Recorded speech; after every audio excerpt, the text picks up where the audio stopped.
Hello guys, so today we are going to be building this Java game. So this is just like a paintball game. So as you can see, this will be the game that we will be building. This is an interactive game, so you'll be able to use your keyboard, your arrow keys, and you'll be able to move the paddle. So the end goal of this game is to complete all the blocks, and you will be also able to restart the game by just pressing the enter button. So yeah, without further ado, let's get started with writing the code for this game.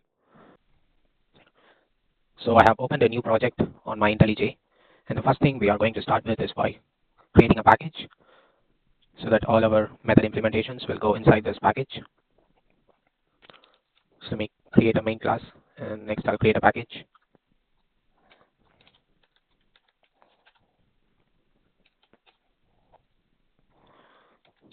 We'll have this named as main, and inside the main, we'll create a method public static void main string args. So the game class where this class will implement all the game logic. So I'll be creating a new class with this name game class. And I'll name this as game class is equal to new game class. So let's create this class.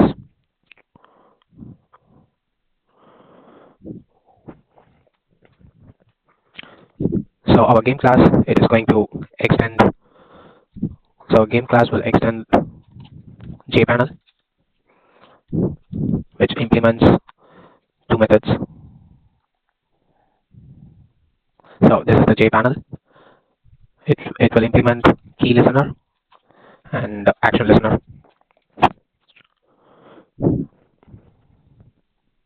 So this key listener and action listener has three methods. Key listener has three methods, and action listener has one method.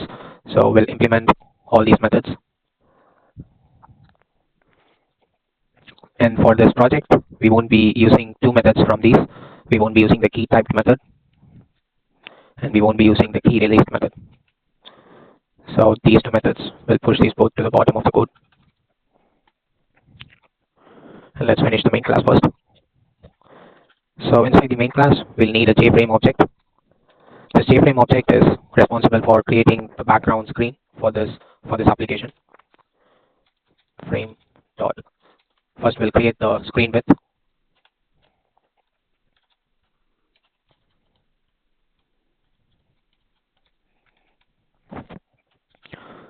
Next, we'll set the title of the screen. Set title. Brick breaker game.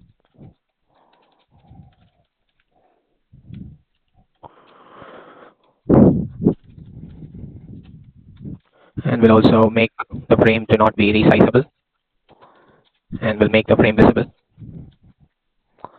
Let's make it true, and then we'll make the close operation exit on close. So whenever you exit, the game closes.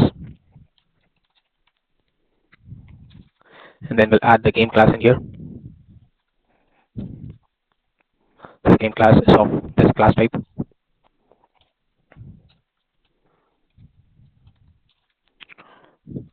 And add key listener from the game class. So now let's start working with the game logic. So our game logic, first it should have certain attributes. Let's create a method to see if the game has been started. Initially it will be false, and we'll also need a scoreboard to track the score of the players, and we'll need the number of bricks the game is going to have. Let's start with 21. And then we are going to need a timer. Based on this timer, we will manipulate how the ball moves, and we'll need a delay. We'll have this 5 seconds. We'll create the paddle. So the paddle will have it at position 310 because our screen width is 700. So half of 300, half of 700 will be 350 because we'll be having some padding. It's better to keep it at 310. And here we'll create the ball. ball portion X. This is the starting portion of the ball. So this should put the ball in the center of the screen.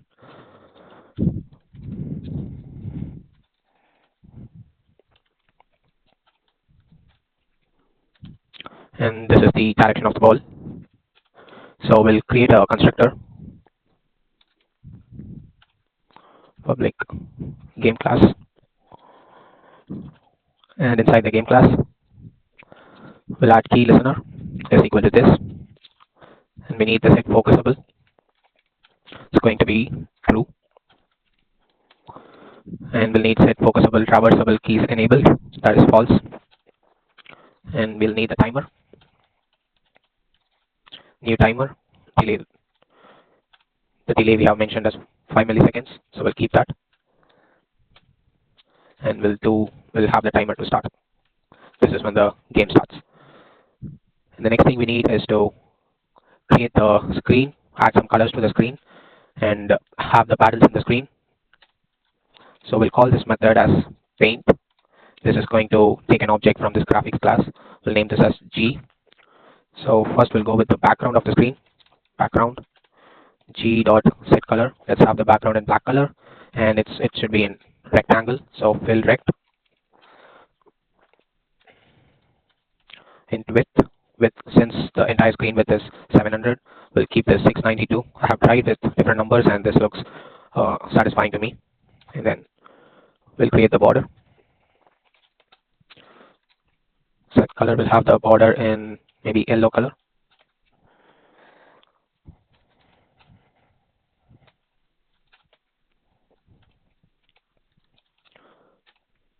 So first let's write for the left border, left side of the screen should be at 0, 0, width of 3 and height of 592, so that it will be on the top left corner of the screen. And next we'll go for the next border. This one is of left border and this one is of the top border. So the top border should be of width and the left border should be of height. That's why the height here is 592, and here the top border we should mention more width. So we'll have 692 as the width and the height as 3. And we'll now create scores inside the screen. So for the scores, since the background color is black, we'll write the score in maybe white. And we'll set the font Times New Roman, bold, size 30. And we need the score to be coming on the center of the screen. So it should be score, and the score will be taken from this parameter or this attribute, and it should be on the center of the screen. So our screen is 700. So center of that, we'll keep it in 500 x-axis and 30 y-axis. So I should maybe come like, if this is of 700, 30 y should be 10, 20, 30, and 500 should be like from here it starts. So it will start writing from here and it fills out in this way. So it's 500. And we'll create the paddle. The paddle color will go for, I want to go with green color, green, and the ball, I haven't created the ball yet. So yeah, I'll go with green for the paddle. And the paddle is of rectangle shape, and it should be of size paddle X. It should start at paddle X 310, and the y-axis should be 550, width of 100, and height of 8. Now let's create the ball. So for the green color paddle, I choose to go with the red color ball, and g.fillRect, ball portion X and ball portion Y. So the starting portion of the ball will be 120 on X-axis, 350 on Y-axis. So it should be Y-axis 350, and from X-axis 120 should be somewhere around here. And the width and the height of the ball should be 20. So the ball will be of a small size because the screen is 700. So 20 of 700 is quite small. And we'll go g.dispose. So let's run this code and see if we can see the screen. Yes, so far this is the screen that we have. We can't move the paddle, the ball doesn't seem to move. That's how it is for now. And instead of keeping the ball as rectangle, I'm going to change it to oval. Fill oval. And let's see if the ball now looks similar to a ball rather than a square. Yeah, now the ball looks fine. Stop. So now let's also create the bricks. So we'll create the new class. We'll call this as brick generator. Or I think before diving into the brick, let's make the paddle move left and right. So I think we'll do that first. So inside the key press method, we'll first need to check the key condition. If the user is clicking the right arrow key, then we need to first check if the paddle X is within the screen. So if it is greater than the screen width, then we will reset it to 600 so that it doesn't jump out of the screen. If it is already within the screen, then we are good to move the paddle to the right side. So we'll do move right. We'll call this function. We'll of course create this function now, and the same will do for the left arrow key. If left arrow key is pressed, we'll first check if the paddle X is equal to 10. Why I put 600 and why I put 10 here is 600 is the right side of the screen. If it is less than 600, it can move right. But if it is for the left side, if it 10, 20, 30, 40, 50, 60, likewise. So if it is less than 10, then it means it is somewhere at the left edge of the screen. So if it is less than 10, the move left shouldn't be working. So we'll set it back to 10. Else, it is free to move around, move to the left.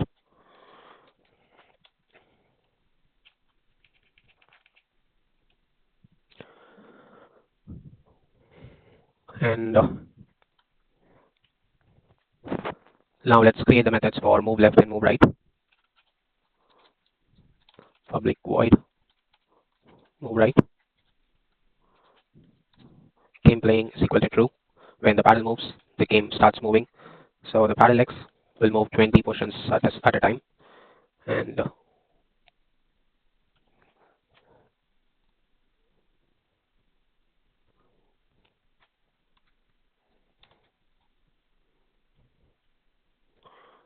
oops. So yeah, I'm just writing this method inside the same method. Move right, and I'll just copy paste this for move left as well. Move left, and this will be minusing. So now let's create the brick now. For the bricks, let's work with a new class, brick generator. So it's going to be a 2D array. This list will contain all the bricks, the 21 bricks. That is what we have mentioned here in the total bricks, 21. And it's going to contain the brick width and the brick height. Brick width, brick height. And we are going to create a constructor, public brick generator. And this constructor will take the number of rows and the number of columns. And this map attribute will initialize with the number of rows and columns.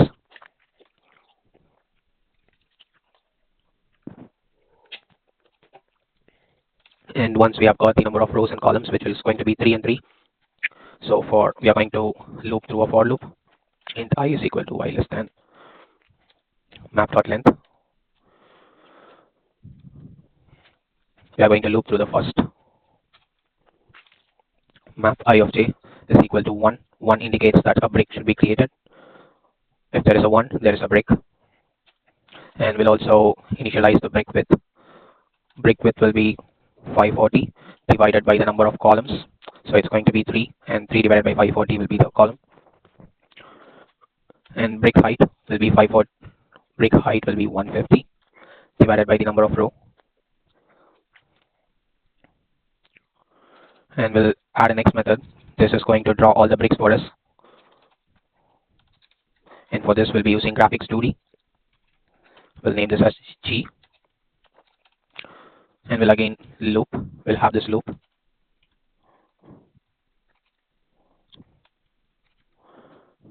And inside the loop, we'll check if map I of j is greater than 0.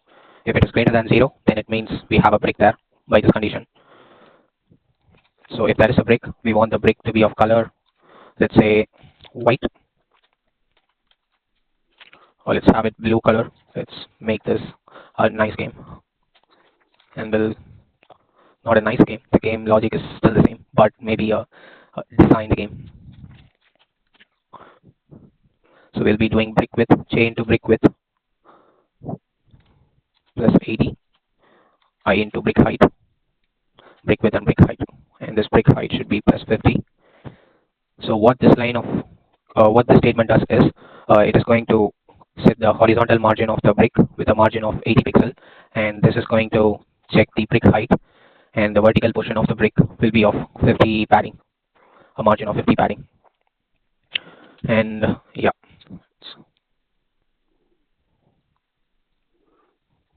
let's also create the border for the bricks.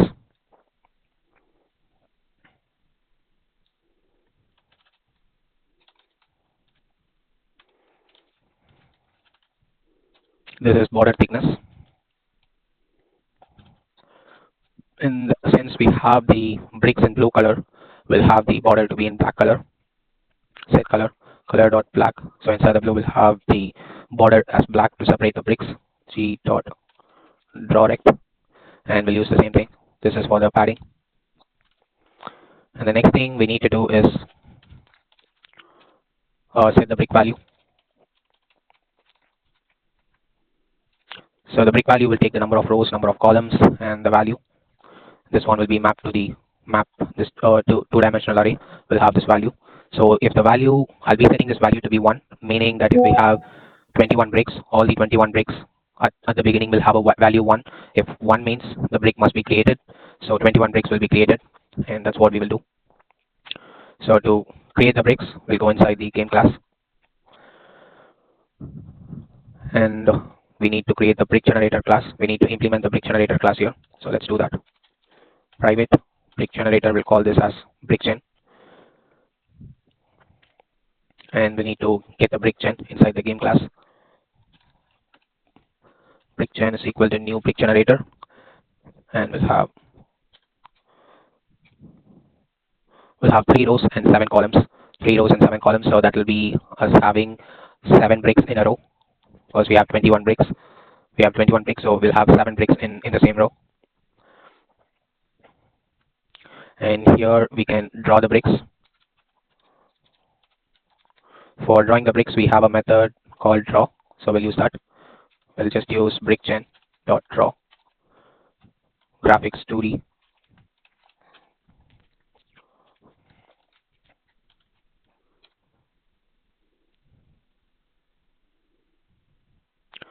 So far we have got the screen as this, and I notice the ball is too high, so we'll get the ball to the middle of the screen. So inside the action performed, yeah, that is the reason why the ball has went to that position. We'll start it. We'll make that thing to happen once the game has started. So for now, let it be in the center of the screen. So inside the action performed, once the timer has started, we'll check if the game is playing. If the user presses the right arrow key or the left arrow key, then the game will start playing. When the user presses right arrow key, move right will be called. Game playing will be set to true. So timer dot start if game playing. And the first thing we'll do, so once the game starts, we'll check.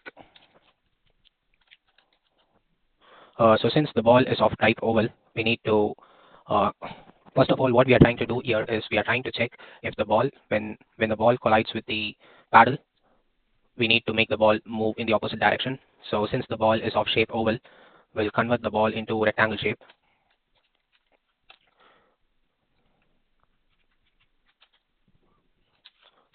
Ball position X, ball position Y, which is of size 2020. And we'll see if this intersects with the paddle. Paddle X, which is at 550 with 100 and height 8. Yeah. So if the ball interacts with the paddle, we'll simply make the ball Y direction to go in the opposite direction. The next thing we will do is to check if the ball will collide with the bricks. And for that, we'll write a for loop for int I is equal to 0, I less than brickgen dot map dot length I plus plus, and we'll do the same thing for j. So if this is greater than 1, or if this is greater than 0, then it means there is a brick. So if there is a brick,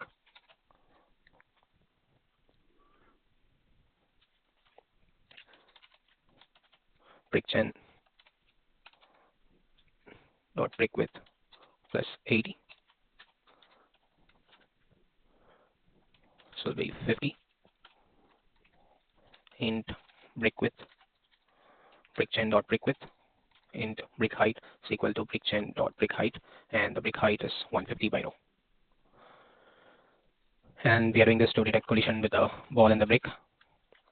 And to detect the collision, we'll need a new rectangle. And we'll also need the ball to be of rectangle shape. So we take the ball portion X and ball portion Y and turn this into a rectangle as well. And we need the brick rect is equal to, we'll change this to the rect of the bricks. And with this condition, we can check if the ball collides with the rect, with the bricks ball rect dot intersects with brick rect. Then we need to change the value of the brick from 1 to 0. So we'll do brickchain dot set brick value I j, because this is all coming inside a loop and the value will be set to 0. So the brick will disappear, and will also decrement the total bricks from 21 minus 1, and will increase the score with, let's go with 10 for every brick you manage to break. And the next thing we need to detect is, we need to see if the ball hits the left side of the brick or the right side of the brick, because either way it's a brick. You can either hit it from here or from the right side or from the center, so it should be able to detect all different possibilities. Like, yeah, that is what we are going to do. So for that, we'll write another if condition, and this should be inside the same. If ball portion X plus 19 is because the ball is of size 20, that's why we do that. Then equal to brick rectangle dot X, or also for the Y, ball portion X plus 1 greater than or equal to brick rect dot X dot X plus brick rect dot width.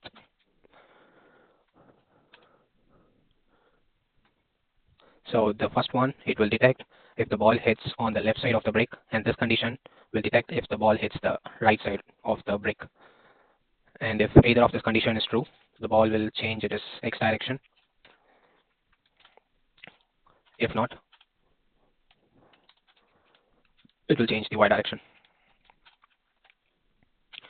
And after this, we want this for loop to break. If I just do a break here,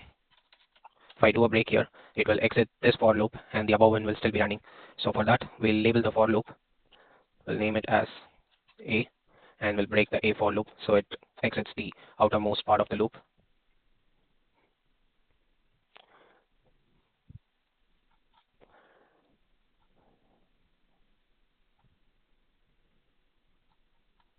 And yeah, we need to be inside the action performed. It ends here. This is for if game playing. Yeah, we need to write some more code inside the game playing. The game is playing, we need to move the ball. And yeah, we'll write after this point. So we need to move the ball now. So the ball will move like ball portion X plus or equal to ball X direction, ball portion Y plus or equal to Y direction. If ball portion X is less than 0, then the ball will change its X direction. This is for the top border. This is for the left border. And if ball portion Y, now we are writing for the top border. We'll also write this here, top border, left border.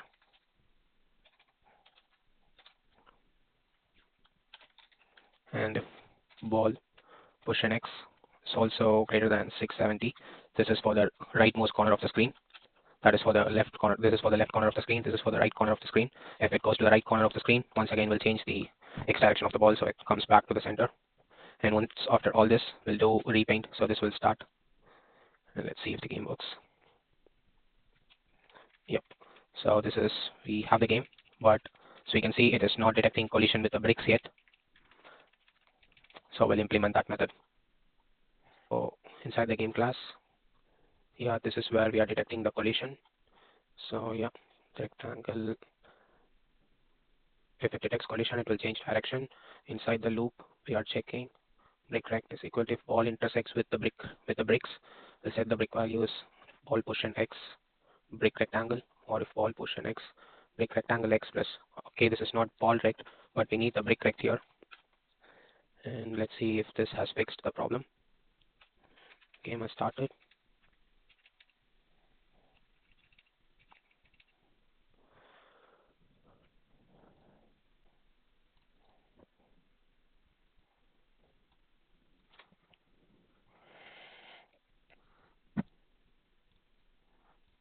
And also I noticed that we are using the for loop, but we are not using the values anywhere.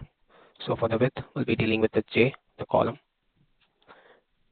and the I value. Yeah, I think now it should work.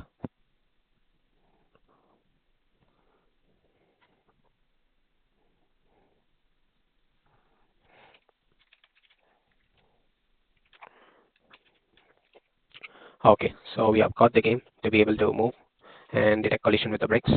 So the next thing we'll do is to detect when the ball has gone outside the screen, and at that point we should display game over here. And if all the bricks have been completed, then it should display you won. So let's implement that logic.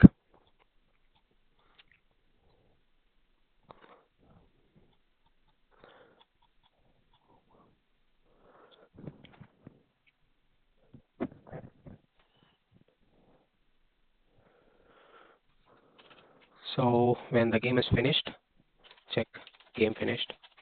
If the total bricks is less than or equal to 0, then game playing should be false. Ball x direction should be 0. Ball y direction should also be 0. Set color dot yellow. This is for the font color. The font color should be in yellow color, and it should display in New Times Roman, font bold, and drawstring U1. This should come at x-axis 150 and y-axis 150. And also should be an option to restart the game. G dot drawstring. Press enter to restart. This should come below the previous line. So we'll increase the x-axis and the y-axis by 50 pixels.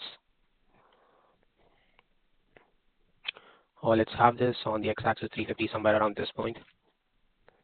Let's do this 300 and do this 350, because 150 will be too low right above the paddle. And we'll also see if the game is finished.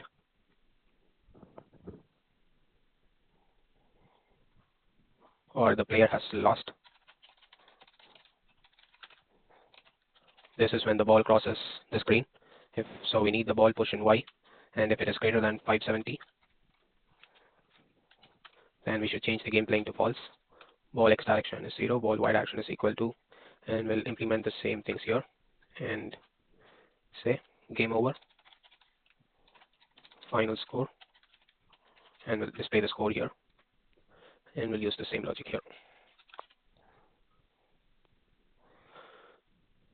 And so to press enter to restart, we need to implement that logic. So all the key related logics will come under the key pressed method. Key pressed if e.getCode is equal to vk underscore enter. Then we'll first see if the game is not being played. If it is true, then we'll make the game to start playing, and we'll initialize the ball position the same as this one.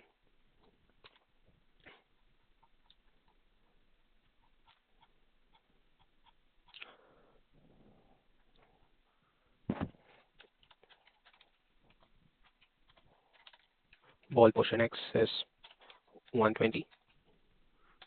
Ball position y is 350. Ball x direction -1. Ball y direction is -2. And paddle will be at position 310. Score 0. Total bricks again 21. And we'll use the brick gen class to generate the bricks with 3 rows, 7 columns. And we'll do repaint. And that should give us the entire project. Let's test this out. Yeah, the score is increasing. Let's leave the ball to cross the screen. Got it. Yes, so it's working now. So that is the entire project. I'm not going to finish the game. So that is the entire project. I'll upload this code to a GitHub repository and I'll leave a link on the description of this video. Until next video, see you guys.